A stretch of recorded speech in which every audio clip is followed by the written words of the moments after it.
दुनिया में किनसे गलती नहीं हुई।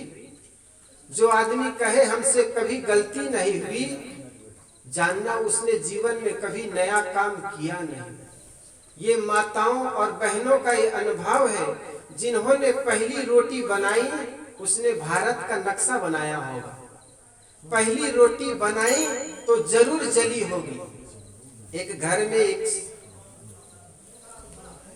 बहू रानी रोटी बना रही थी, सास बगल में बैठी हुई थी। सास बगल में बैठी हुई थी, बिदनी रोटी बना रही थी, रोटी जल गई। पहली बार रोटी जली तो सास कुनमुना कर रह गई, कुछ बोली नहीं। उनकी बहू रोटी बना रही थी, पहली रोटी जल गई, सास बेचारी कुनमुना कर रह गई, कुछ बोली नहीं। लेकिन फिर दूसरी रोटी बनाई तो दूसरी रोटी भी जल गई। अब दूसरी रोटी जली तो रोटी में तो धुआं बाद में उठी, सास में ही धुआं उठना शुरू हो गया। सास चिल्लाने लगी, तो कैसे, किस घर से आई हो? तुम्हारे माँ बाप ने रोटी बनाने भी सिखाई नहीं। अभी तक तो वो बहू को ही गाली दे रही थी, लेकिन जैसे जो होशियार सास होती है ना, वो बहू को गाली देते देते उनके माँ बाप को गाली देना शुरू कर देती है। अभी तक बहू को गाली दे रही थी, बहू चुपचाप सुन रही थी, लेकिन जैसे उनके माँ बाप को गाली देना शुरू कर दी ना, तो बहू कहाँ चुप रहने वाली थी। वो भी बेचारी जिस परात में रोटी आटा बनाई हुई थी, उस परात को उठा करके दे मारी। एक इधर चली गई, दूसरी उधर चली गई, न ये बोली न वो बोली। लेकिन उस घर की बड़ी परंपरा रही। लगता है कभी किसी समय संत गुरुजन आते जाते रहे, रामायण का वो पाठ याद करती रही होगी या पाठ करते रहे होंगे। सिया प्रातः काल उठ के रघुनाथा, मात पिता गुरु नावहि माथा। उस घर की परंपरा रही सुबह उठ करके बड़े बुजुर्गों का प्रणाम करने का। जिस घर में बड़े बुजुर्गों का प्रणाम करने की आदत होती है, उस घर में गलतियां माफ कर दी जाती है। प्रणाम का परिणाम आशीर्वाद होता है। धर्मराज युधिष्ठिर ने युद्ध भूमि में जब पहली बार पितामह से जाकर के प्रणाम किया, चूंकि दोनों तरफ से बिगुल बज चुके थे, युद्ध की तैयारी हो चुकी थी, धर्मराज युधिष्ठिर के मन में हुआ कि जाकर पितामह से आशीर्वाद तो ले लूं।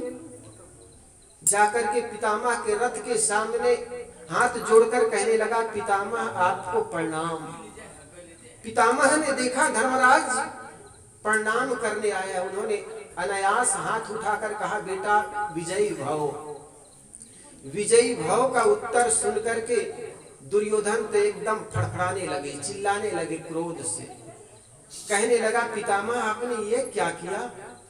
हमारे शत्रु को तुम विजयी भाव का आशीर्वाद दे रहे हो। बाद में 5 मिनट 10 मिनट। तो धर्मराज दुर्योधन की बात सुनकर के भीष्म पितामह ने कहा, रे मूर्ख, तू क्या जाने प्रणाम का परिणाम क्या होता है?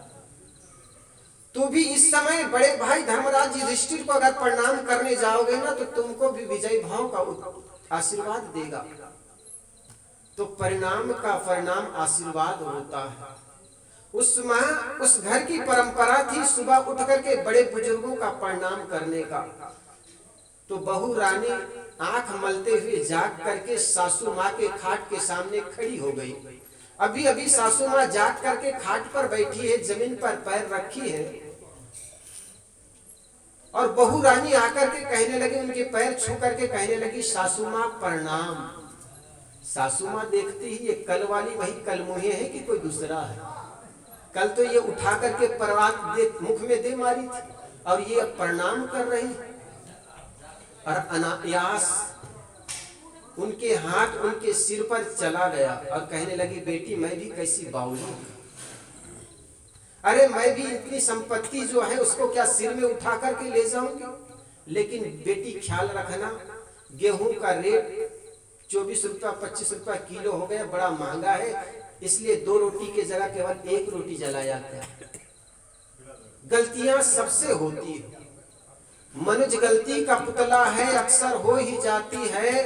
जो कर ले ठीक गलती को उसे इंसान कहते हैं, पराया दर्द अपनाए उसे भगवान कहते हैं। मनुष्य से गलती होती है, पत्थर से गलती नहीं होता है। आदमी बदलता है और बदलने के लिए समय चाहिए, अवसर दो। जब भी किसी से गलती हो जाए उनको समय दीजिए। कई बार आदमी के हृदय में ऐसी गलत भावना नहीं होती, फिर भी उनसे गलतियां हो जाती, अनायास हो जाता।